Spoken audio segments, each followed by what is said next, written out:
अस्सलाम वालेकुम। Chapter number 20 exercise 20.3 lecture number हम डिस्कस करेंगे आज 11।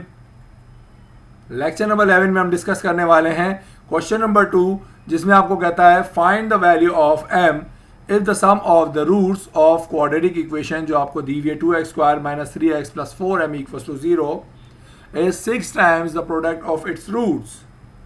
आपको क्या करना है, सबसे पहले आपको कह रहा है m की वैल्यू फाइंड कीजिए।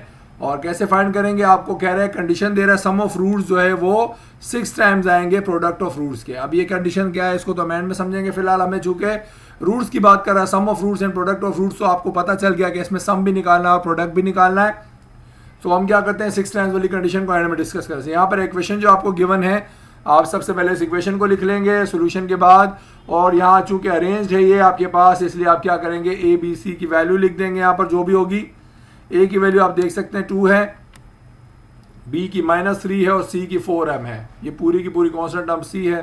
लिहाजा मैं क्या करता हूँ, हमें चूंकि सबसे पहले सम निकालना है अल्फा प्लस बीटा, सो मैंने ए बी सी की वैल्यू जो लिखी हुई थी वो लिखी। अल्फा प्लस बीटा का जो फॉर्मूला था -b/a, यानी सम निकालने का जो फॉर्मूला होता है रूट्स के, वो लिखा, और माइनस की जगह माइनस आया, बी की जगह बी की वैल्यू आ गई -3। ठीक है, ये माइनस फॉर्मूले का आ गया, ये बी की वैल्यू आ गई -3/a आ गया।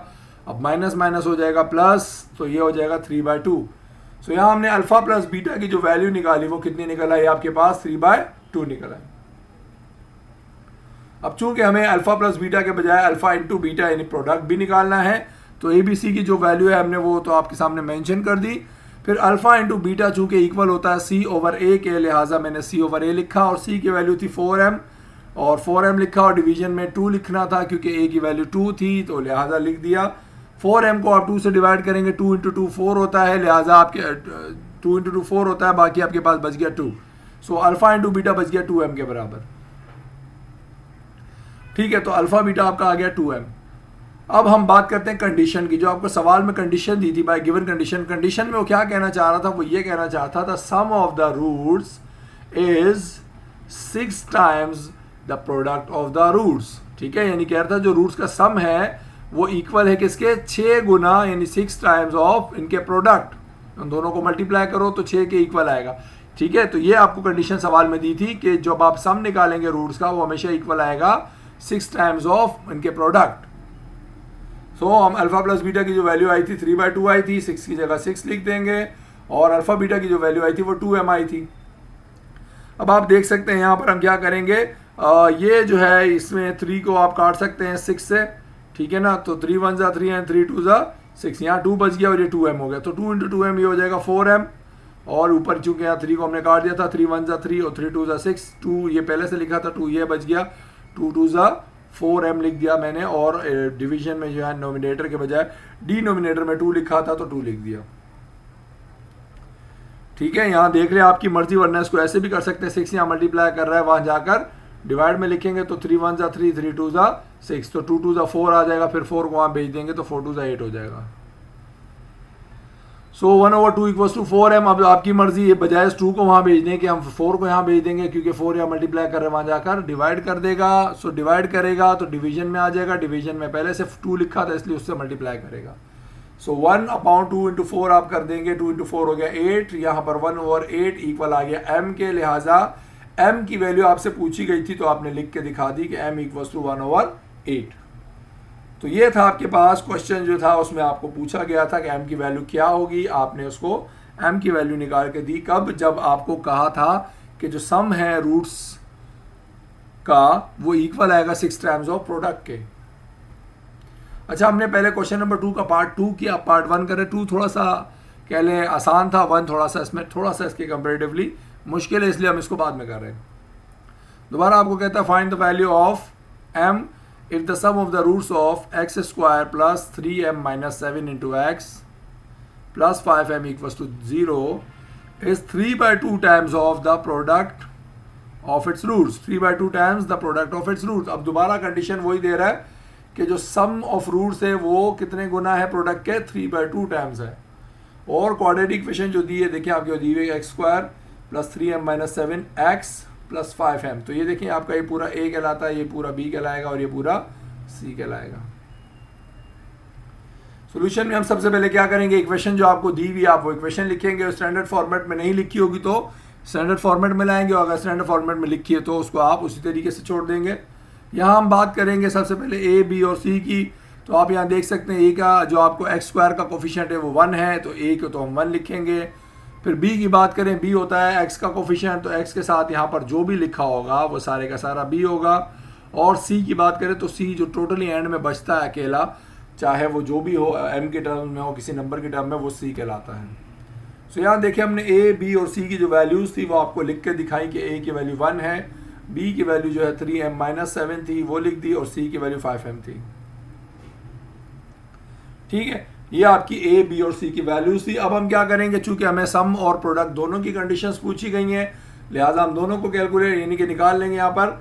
तो चले हम बात करते हैं सम की। तो अल्फा प्लस बीटा का फॉर्मूला लिख दिया -b/a, और क्या किया यहाँ पर माइनस लिखेंगे फॉर्मूले का, और b की जगह उसकी वैल्यू आ जाएगी 3m-7, और डिवीजन में a है, a की वैल्यू देखें क्या है 1 है, इसलिए मैंने डिवीजन में 1 नहीं लिखा। अंडरस्टूड है कि अगर डिवीजन में 1 लिखना है तो उसको ना लिखें तो ज़्यादा बेहतर है। तो ये आ गया अल्फा प्लस बीटा माइनस, और मैंने ब्रैकेट के बाहर, क्योंकि देखिए याद रहे ये माइनस तो इस साइन का था, फॉर्मूले का था, और बी चूंकि एक से ज़्यादा नंबर्स पर मुश्तमिल है इसलिए आप यहाँ ब्रैकेट लाजमी लगाएंगे, क्योंकि आपको पता है माइनस क्या करता है, सबकी साइन चेंज कर देता है। अगर तो एक नंबर होता तो हम नहीं लिखते ब्रैकेट, बट चूंकि मोर देन 1 नंबर आपके पास यहाँ मौजूद है इसलिए आप ब्रैकेट लाजमी लगाएंगे। ठीक है, तो अब इस माइनस को आप चाहें तो खोल लें, चाहे तो ना खोलें, बेहतर है। चलें इसको हम ओपन कर लेते हैं। यहाँ पर माइनस से ब्रैकेट को खोल दिया तो ये हो जाएगा माइनस का 3m, और ये माइनस जब इस -7 से मल्टीप्लाई होगा तो माइनस माइनस हो जाएगा +7। सो अल्फा प्लस बीटा जो आपका आया वो माइनस का 3m प्लस का 7 आ गया। ठीक है, तो ये तो आपकी आ गई सम की कंडीशन। अब हम बात करते हैं प्रोडक्ट की कंडीशन की भी। तो ए, बी, सी जो आपकी वैल्यूज थी आपने वही लिख दी। प्रोडक्ट यानी अल्फा इंटू बीटा आपको पता है होता है C/A के इक्वल, लिहाजा आपने लिख के दिखाया कि अल्फा इंटू बीटा है C/A, लिहाजा C की जगह मैं 5m लिखना चाहूंगा और A की जगह क्या लिख दूंगा 1 लिख दूंगा। ठीक है, तो यहाँ 5m/1, अब चूंकि डिवीजन में 1 लिखना है इसलिए मैं 1 नहीं लिख रहा, लेकिन इस चीज़ का ख्याल रखिएगा नोमिनेटर में 1 लाजमी लिखते हैं, डिनोमिनेटर में नहीं लिखते। तो कहीं ऐसा हो कि ऊपर 1 बच रहा हो नीचे कुछ नंबर बच रहा हो तो लाजमी ऊपर आपको 1 लिखना ही लिखना, नीचे नहीं लिखना। ठीक है, तो अल्फा इंटू बीटा यानी कि जो प्रोडक्ट आपको पूछा गया था रूट का वो आपने निकाल दिया 5m। अब हम बात करते हैं जनाब जो कंडीशन गिवन थी। कंडीशन देखें, चूंकि क्वेश्चन नंबर 2 के अंदर एक ही कंडीशन है, 2 अलग अलग पार्ट्स में। कंडीशन क्या की, जो सम है अल्फा प्लस बीटा को कहते हैं सम, वो इक्वल है प्रोडक्ट के कितने गुना, प्रोडक्ट के 3/2 टाइम्स। एक में था 3/2 टाइम्स, इसमें था 6 टाइम्स। तो यहाँ वाले इस वाले सवाल में देखते हैं क्या कंडीशन थी, 3/2 टाइम्स थी। पिछले वाला जो क्वेश्चन था उसमें किसके इक्वल थी, 6 टाइम्स के। सो कंडीशन आपको दी थी सवाल में कि the some is 3/2 times of the product. तो हमने सम लिख लिया और 3/2 लिख लिया और प्रोडक्ट जैसे लिखते हैं वो लिख दिया। अब चूंकि अल्फा प्लस बीटा की हम वैल्यू एक निकाल चुके हैं और वो आई थी माइनस का 3m प्लस 7, इक्वल लिखा, 3/2 लिखा, और अल्फा इंटू बीटा की जो वैल्यू आई थी वो 5m आई थी।